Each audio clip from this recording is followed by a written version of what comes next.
तो अब हम पढ़ने वाले हैं electrolysis and electrolytic cell. Electrolysis वो प्रोसेस होता है जिसमें हम इलेक्ट्रोलाइट को डिपॉजिट करते हैं बाय यूजिंग इलेक्ट्रिक करंट, यानी कि हम the process of deposition of an electrolyte by the passage of electric current, इसको हम क्या कहेंगे, इसको हम कहेंगे इलेक्ट्रोलिसिस। इलेक्ट्रिसिटी से किसी चीज़ का ब्रेकेज करवा देना, इलेक्ट्रोलिसिस से किसी चीज़ को ब्रेक करवा के उसे डिपॉजिट करवा देना। इलेक्ट्रोलाइट ले लेना हमने, जैसे हमने यहाँ पे सोडियम क्लोराइड ले लिया फॉर एग्जांपल, इलेक्ट्रोलाइट है हमारा सोडियम क्लोराइड। सोडियम क्लोराइड को अगर आप with the passage of electricity आप NaCl को डिपॉजिट करा दो in the form of chloride, आपका यहाँ पे डिपॉजिट हो गया, NaCl से Cl2 निकल कर डिपॉजिट हो गया, तो ये प्रोसेस जो होगा आपका, this process will be the process of electrolysis. This process will be the process of electrolysis. हमने यहाँ पे इलेक्ट्रिसिटी का यूज़ किया NaCl से Cl2 को निकालने में, ठीक है। तो ये हो गया हमारा इलेक्ट्रोलिसिस प्रोसेस। और इसके लिए जो सेल यूज़ करा जाता है, that cell is called as electrolytic cell. Electrolytic cell वो सेल होता है in which, this is the cell in which electrolysis is carried out. The cell in which electrolysis is carried out, उस cell को हम कहते हैं electrolytic cell, ठीक है। The cell in which electrolysis is being carried out.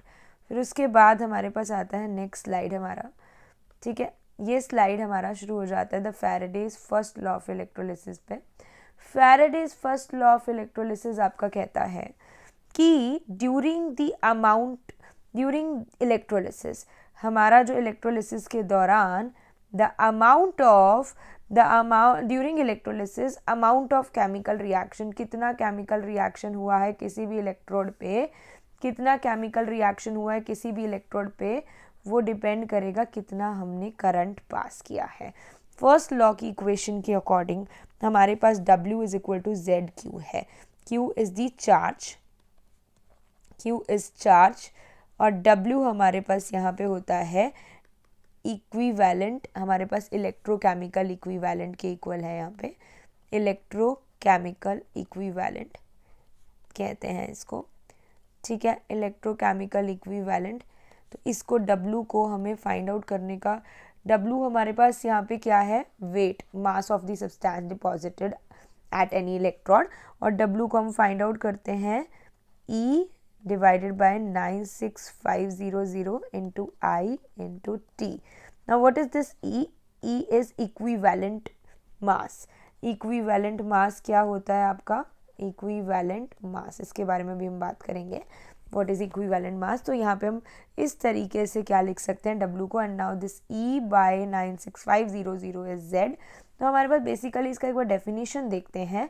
During electrolysis, the amount of chemical reaction which occurs at any electrode under the influence of electric energy is proportional to the quantity of electricity passed. यानी कि कहते हैं कि जितनी quantity electricity की पास होगी उतना ही मास आपका डिपॉजिट होगा।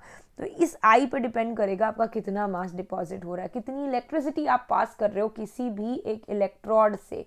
जैसे कि इलेक्ट्रोड इलेक्ट्रोलिटिक सॉल्यूशन में डिप्ड है, आपने यहाँ से कितनी इलेक्ट्रिसिटी पास की वो बताएगा कि कितना मास इस इलेक्ट्रोड पे जाके उस पर्टिकुलर सब्सटेंस का डिपॉजिट होगा, ठीक है। तो now W is the mass of substance deposit, Q is charge in Coulomb's, current in amperes, I हो गया आपका टाइम हो गया T, तो Z हो गया हमारा इलेक्ट्रोकेमिकल इक्विवेलेंट, और आपका E हो गया equivalent mass, chemical equivalent mass. इसके बारे में बाद में बात करूँगी क्योंकि अवे फ्रॉम दी टॉपिक हो जाएगा, ये थोड़ा सा बेसिक में आ जाएगा, मैं लास्ट में बता दूंगी। Faraday's second law of electrolysis, Faraday's second law of electrolysis कहता है कि अगर दो डिफरेंट इलेक्ट्रोलाइट हैं, फॉर एग्जांपल एक मैंने मान लिया कॉपर सल्फेट है और दूसरा मैंने मान लिया जिंक सल्फेट है, दो डिफरेंट इलेक्ट्रोलाइट्स हैं हमारे पास, एक मैंने यहाँ पे मान लिया कॉपर सल्फेट है और दूसरा इलेक्ट्रोलाइट मैंने मान लिया जिंक सल्फेट है, ठीक है। इन दोनों के थ्रू हमने सेम अमाउंट ऑफ इलेक्ट्रिसिटी पास की है। अगर इसके थ्रू आई पास की है तो इसके थ्रू भी मैंने आई ही पास की है। Masses of ion deposited at electrodes, जो आयन्स इलेक्ट्रोड पे उनका जो मास डिपॉजिट होगा, आयन्स का जो इलेक्ट्रोड पे मास डिपॉजिट होगा वो will be directly proportional to their chemical equivalent, वो हमारे पास केमिकल इक्विवेलेंट के डायरेक्टली प्रोपोर्शनल होगा। For example W1 by W2 is equal to E1/E2। तो यहाँ पर हमारे पास W1/W2 of the two substances, जो भी सब्सटेंस हमारे यहाँ डिपॉजिट हो रहे हैं उनके किसके प्रोपोर्शनल है, उनके इक्विवेलेंट मासेस के। E1 W1/W2 is equal to E1/E2। तो ये होगा हमारा फैराडेज सेकेंड लॉ।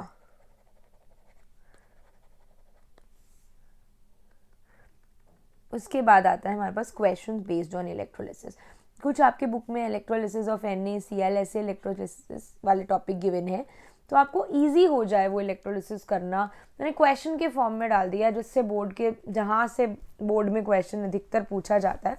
सबसे पहला क्वेश्चन जो यहाँ पे आ रहा है वो है name the metal use for refining of copper. Refining क्या होता है? पहली बात तो हम मेटल कहाँ से ऑब्टेन करते हैं, उसकी ओर से, ये तो आप पढ़ते ही आए हो, ठीक है। मेटल कहाँ से ऑब्टेन किया जाता है? ओर से। अब ये ओर से जो ऑब्टेन किया मेटल होगा वो उतना प्योर नहीं होगा, उसको प्योर आपको करना पड़ेगा। उस प्योर करने के लिए जो टेक्निक यूज़ की जाती है उसको हम कहते हैं रिफाइनिंग।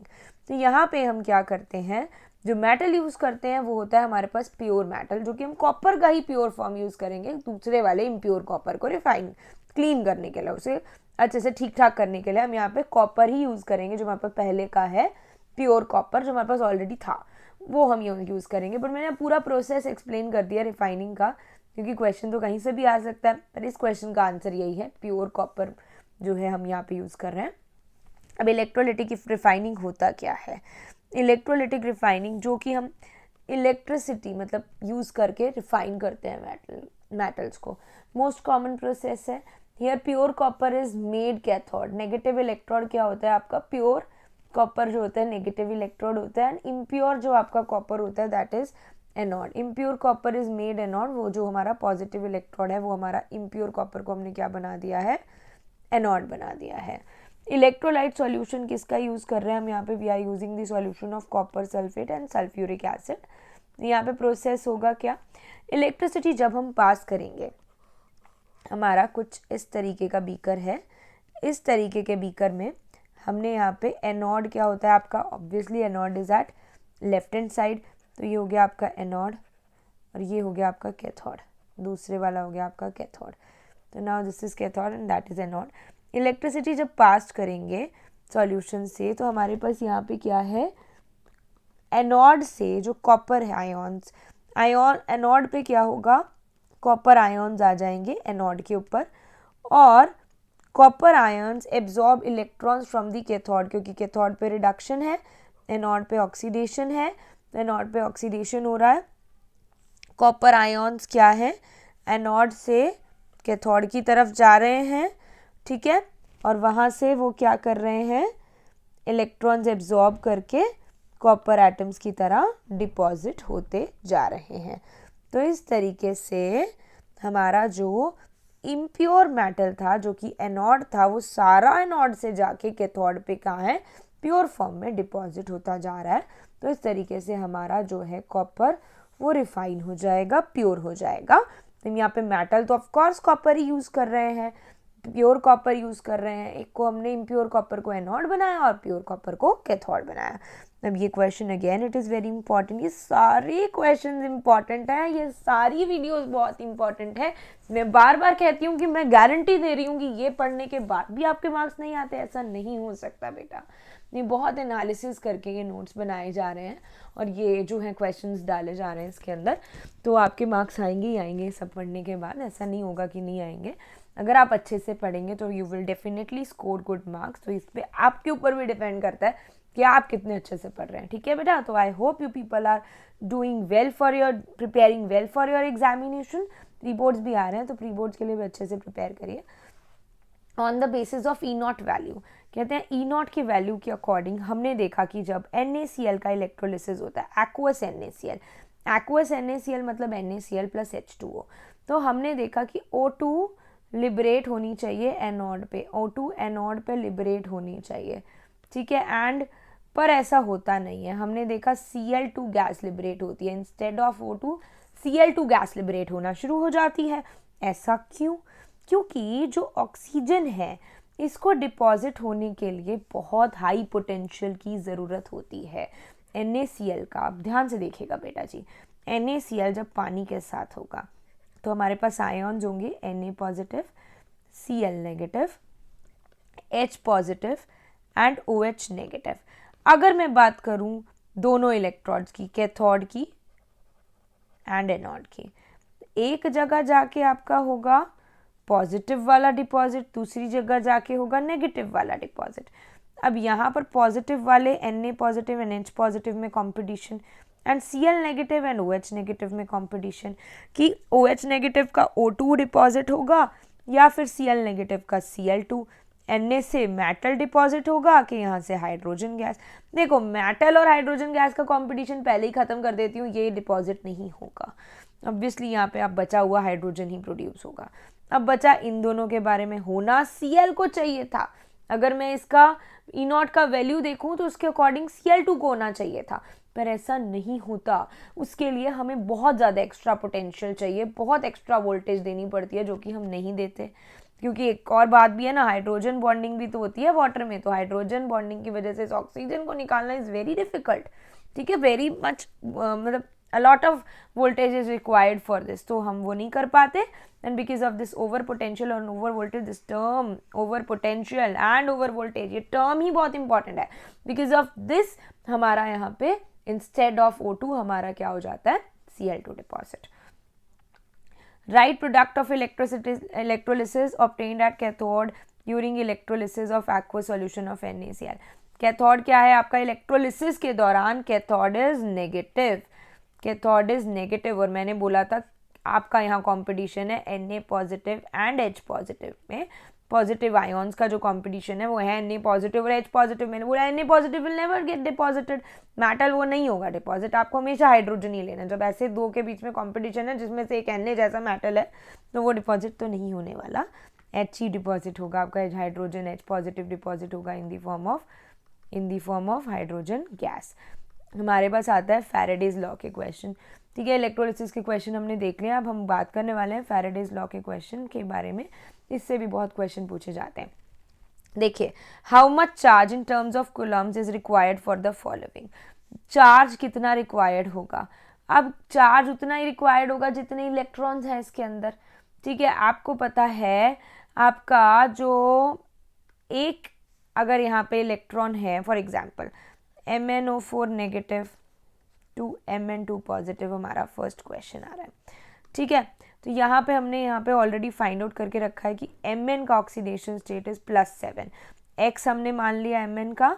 ठीक है, -8 हो गया हमारा ऑक्सीजन, क्योंकि एक O का -2 होता है तो 4 का -8 हो गया, इज इक्वल टू टोटल पे हमारे पास -1 चार्ज था, इज इक्वल टू -1।